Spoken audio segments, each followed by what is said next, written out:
Some 17 years ago, tragedy struck the family of the James when a distant cousin of Mr. James, who once lived with them in the past, raped and consequently impregnated their only daughter, Mabel. Though shocked and infuriated by the incident, they resorted to handling the pregnancy discreetly without terminating the child, being fervent Christians that they are. Please. You've been saying this for days now. Yeah? The deed is done. What we should be discussing now is a way forward, please. Way forward? Yes. Which way forward? Don't you know our faith forbids abortion? Just hear you. I know. You know, I've been thinking that... Thinking of what? We take me back to the village. Mm-hmm. We take me back to my sister in the village. Yes. I've discussed with her, you know, for some years now she has been married without a child. She's willing to take responsibility for Mabel and the unborn child until she puts to bed. Please. It's the truth. I never thought so. I guess that is all. Mrs. James' elder sister at the time took custody of the pregnant girl and eventually adopted the baby brought forth, since she was in dire need of a baby to call her own. Years later, Mabel is living a matrimonial bliss, the type every couple craves for, living in peace, love and understanding with her husband and kids, enjoying all the good this life can offer. Anybody that looks for my trouble, you shoot the person to God. Straight. I love you, children. She is suddenly confronted with the reality of her 17 years past trauma. Death snatched Mabel's aunt, who adopted Monica. But before passing away, she revealed to the girl that her biological mother is Mabel. The same Mabel the girl knew as her aunt all the while. She keep insisting that she wants to live with you. You see, Mabel, we have persuaded Monica enough. Yes. And we can't stand against her decision. Yes. After all, she's old enough to take some Decisions on her own. Samson has performed his evil deed. He has escaped by dying. I pray he sees heaven. So you see, she wants. You are the only one who cannot call on. I pray he sees heaven. All this while you came to visit me in the village. You told me you were my big auntie, not knowing you were my real mother. No wonder you have been so nice to me. I want to come and live with you.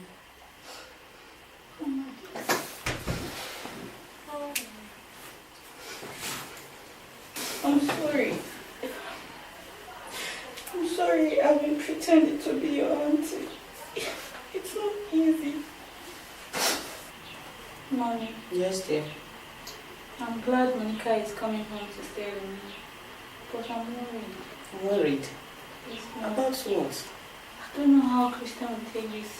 He's not aware of the whole thing. Then tell him. No, you know it's not easy. It's totally unacceptable. I can't take it at all. Having a child outside out of wedlock is irresponsible.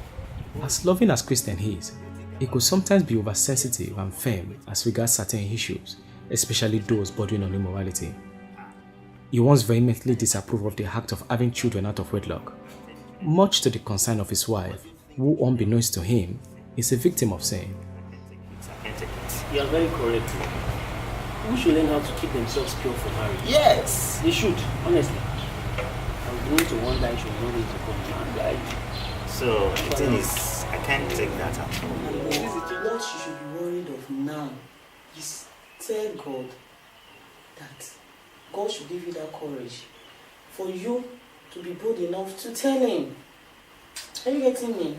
Everything will be fine. Don't worry, okay?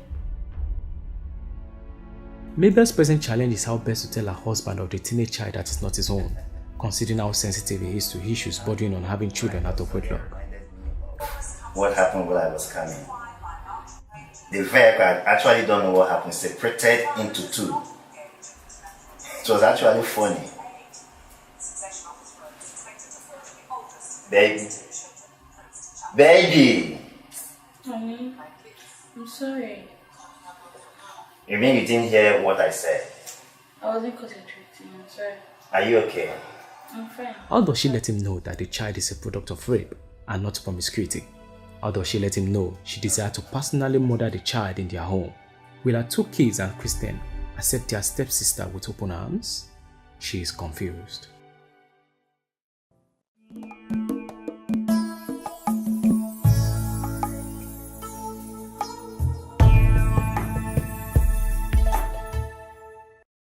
Hello viewers at home, you are welcome to another exciting time on Decisions. And like you know, the decisions you make either make or mar you. I remain your host, Nutal Abigail.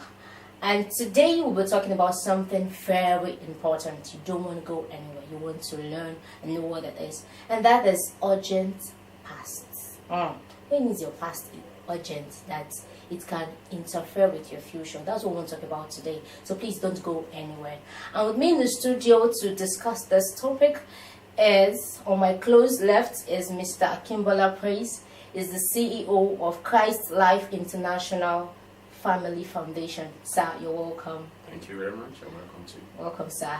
Okay, and also on my far left is Pastor Apiriola Atedo, is the president, Apri Hallowed Foundation, Warwick, Delta State. Sir, you're welcome. Thank you so much. So viewers at home, please sit back and enjoy this discussion.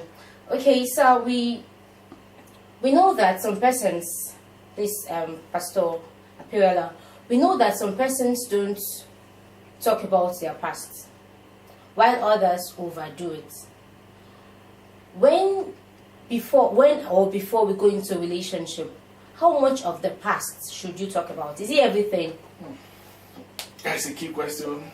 Are you talking about family relationship or Marriage, family okay, relationship? for marriages, Yes, sir. well, there are different school of thoughts in respect to this. I'm of the school of thought that you tell your spouse everything. Okay. Because our God has made us one flesh. The Bible says that a man will leave his father and his mother and cleave to the wife, and both of them will be what?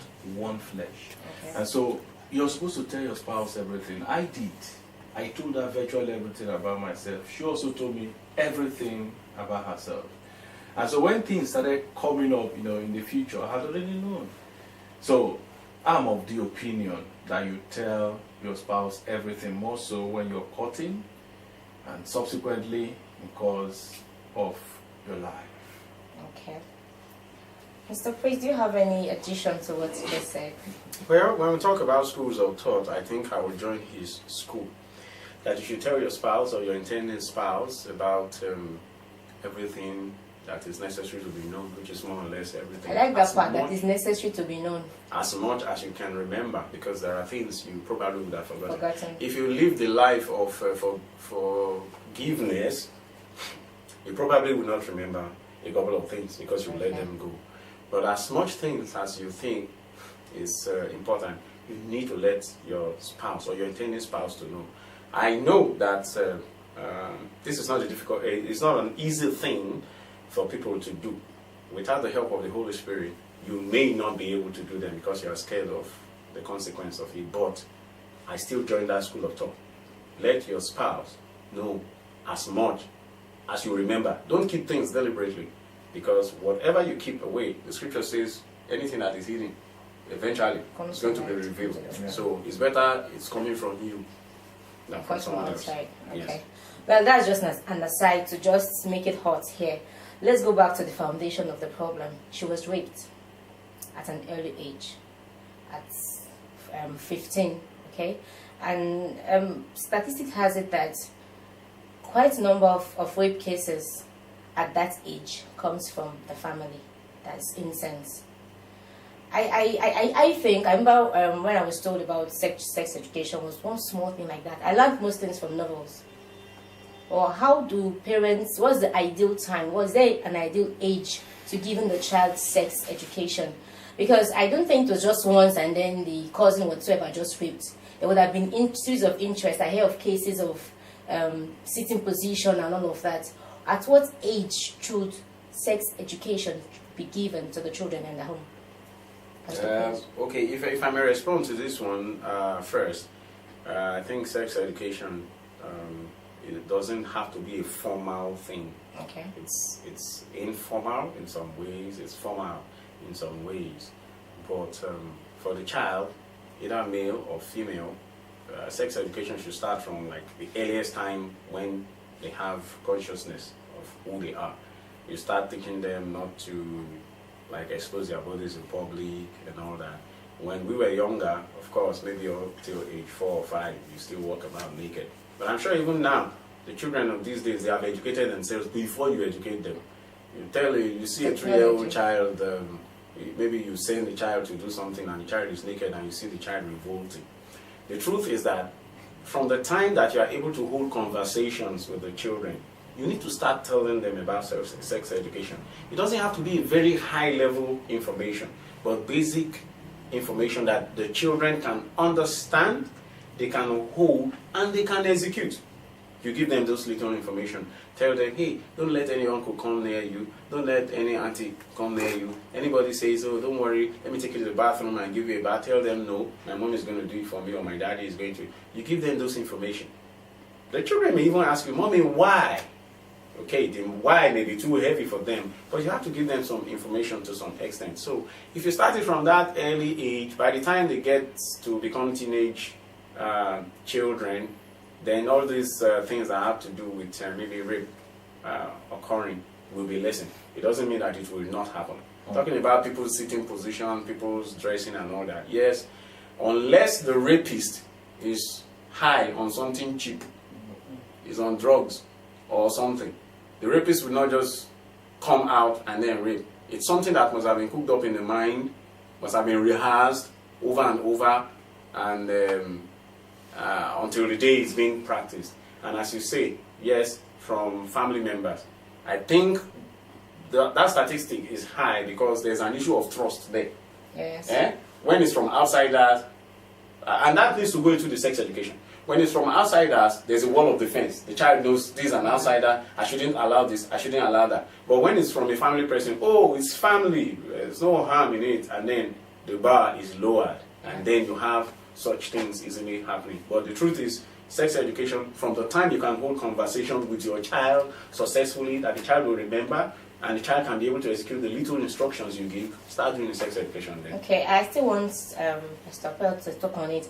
What about the aspect of the man doing that part for the female child? Do they do it? Do they even do it at all?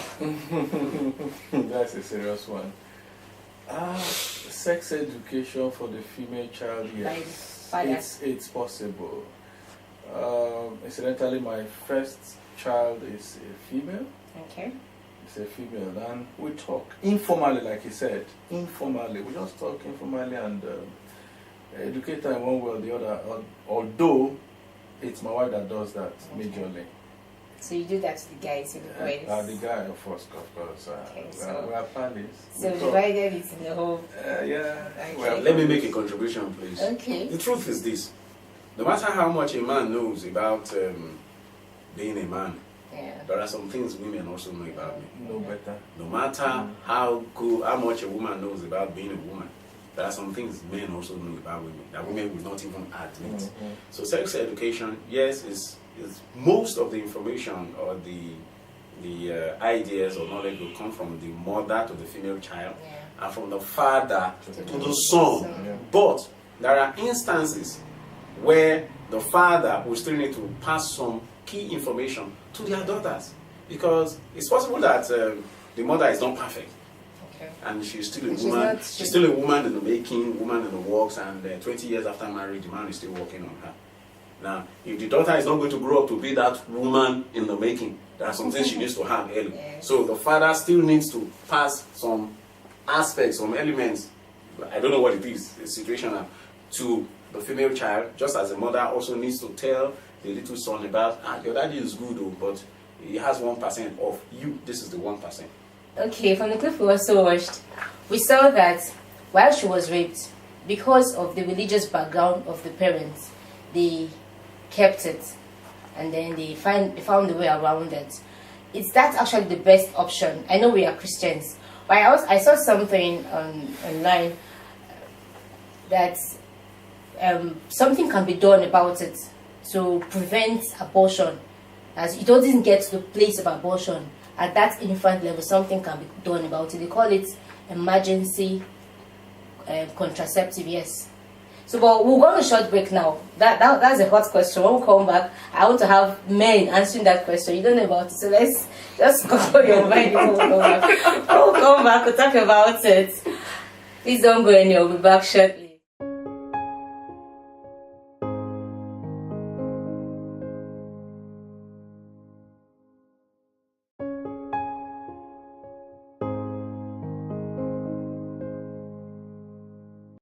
Hello, you're welcome back. Before we went on the short break, we were talking about emergency contraceptive.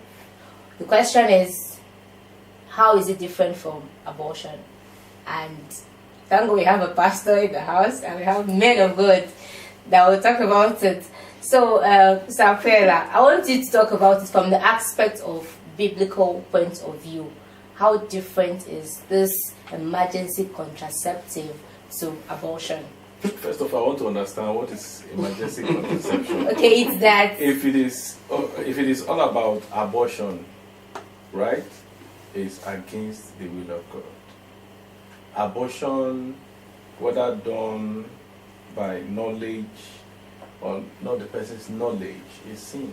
nobody right now it's not yet formed. It's a rape case. They advise that for rape cases, if that is done, abortion and the child conception will not happen. So it's actually a win-win thing. Is that a contraceptive? Yes, that's what they call it. Emergency contraceptive? Yes. Well, that's not abortion, Okay. really. It's not really abortion. And so, in order to prevent pregnancy, Yes. I guess they can do that medically. Okay. It was a rape case. Yes. Anything can happen. It's not only preventing the pregnancy, you have to also look at disease. The person has to undergo some tests to ensure that the person did not contact HIV/AIDS or syphilis or any of these diseases. So apart from that emergency contraceptive, there has to be a total overall test, medical test for the person. Okay. I think you want to add something. Yes. Just go on. I want to add plenty things. Yeah, I've never heard of emergency contraceptive before. Okay. Okay, but I believe in all of this, intent matters a lot. Okay. Intent matters a lot. It's this intent that makes some things to be seen in some scenarios and not seen in some scenarios. There are sins that are absolute sins, while there are situational sins. To one person, it may be seen. To another person, it may not be. It's all about the situation you find yourself and the intent, what you have in your mind when you're trying to do that. So if you talk about emergency contraceptive, as long as its job is to prevent conception, unwanted conception, well, that can be okay because through rape, somebody gets pregnant. The person that developed into a rapist has a lot of long line of family or background issues or home trouble, ancestral issues and whatever. That's why he successfully became a rapist. Now, if he impregnates somebody who is a holy child of God trying to live her life well, and then she carries the pregnancy to term and gives birth to the child, that child may become, you know, a good tree cannot bear bad fruit. A bad tree cannot bear good fruit. Anyway, that child may become a source of headache to that woman, to the whole of that family. And by the time she starts running from pillar to post, go to mountain of fire, go to everywhere for prayers, and they tell you to start dealing with the ancestral issues, she does not even know the lineage from where the child is from. It becomes so difficult for her to deal with. Now, for the emergency contraceptive, if a woman is now, I don't know whether it only prevents pregnancy or if the pregnancy has been formed, it will take the pregnancy out. But if the woman is aware that she's already pregnant and she wants to do the emergency contraceptive, hoping to get rid of the pregnancy, that has become abortion. It's not even an emergency. Look at the word emergency. It has never been emergency fine. to them. Now, the emergency is like somebody has, look at malaria, for example. If you're bitten by mosquitoes sufficiently, there's a high tendency that you will have malaria. But if you've been exposed to, maybe you go on a trip and you've been exposed to mosquitoes, you know you've been bitten, but malaria has not yet started showing. You can take some drugs to prevent malaria from coming on. Okay, fine. That is prevention. They say it is better than cure, right? So emergency contraceptive, if it's used within that philosophy or ideology, that would be nice. Okay. But if it's an after-the-fact thing, that Then you're already aware, then I see. there's an issue there. Okay.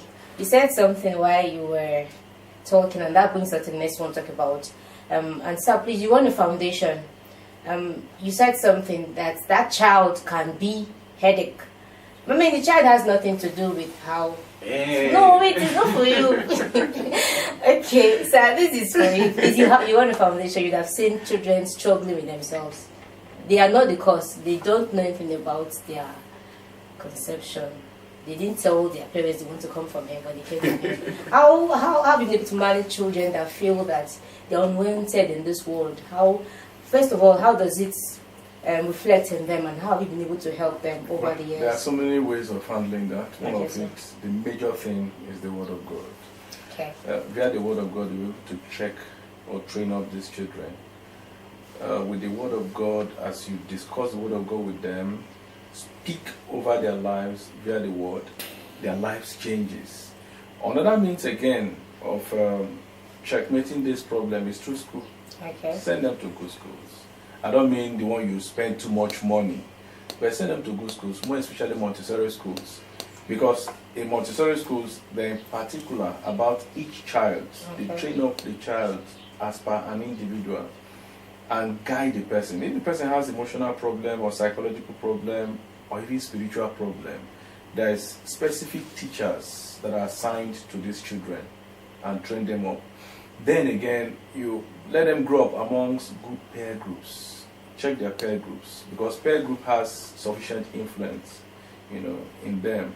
So with these three means, you can really check that child from, not remembering his past. And of course, I said the Word of God. Yeah. You be more prayerful upon him. As you declare the Word upon his life, that past will be taken care of.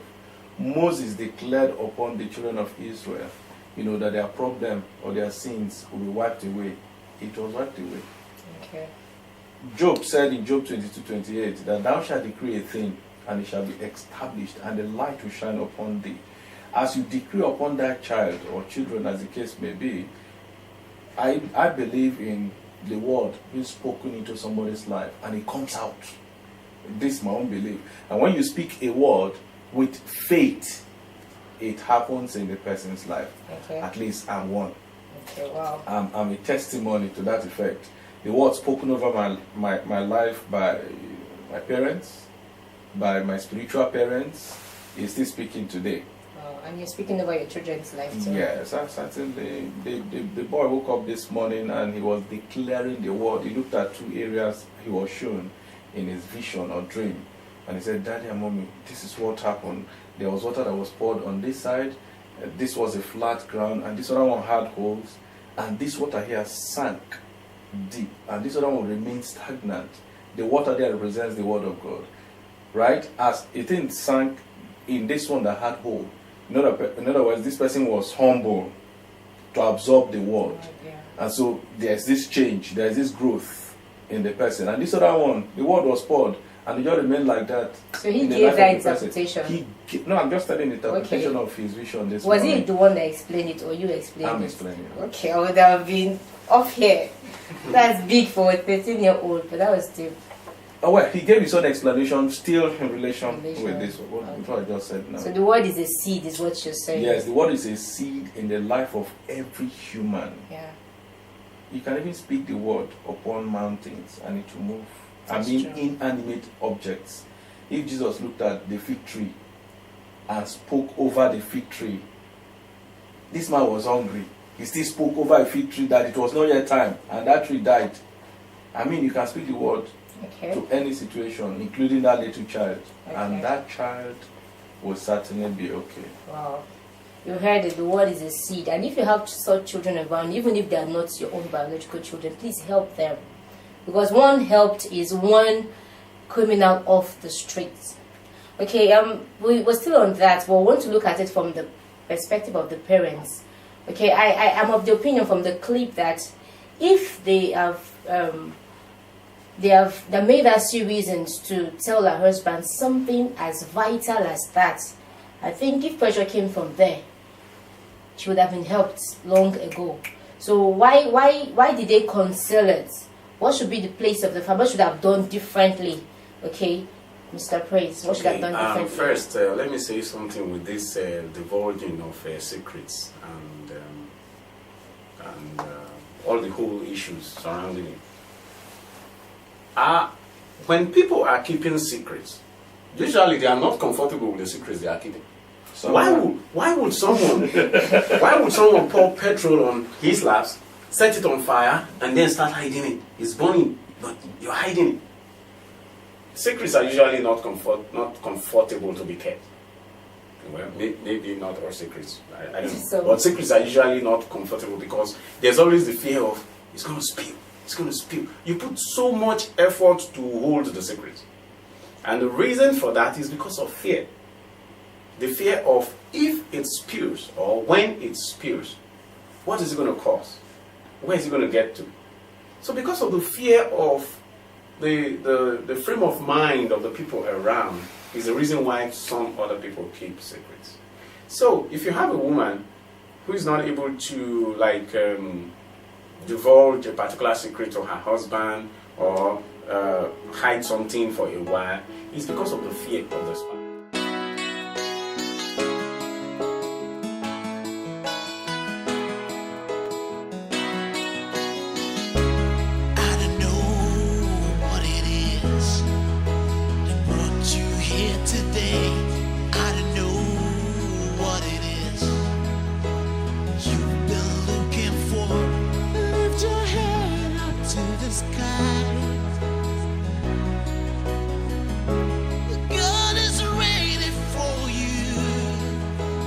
Healing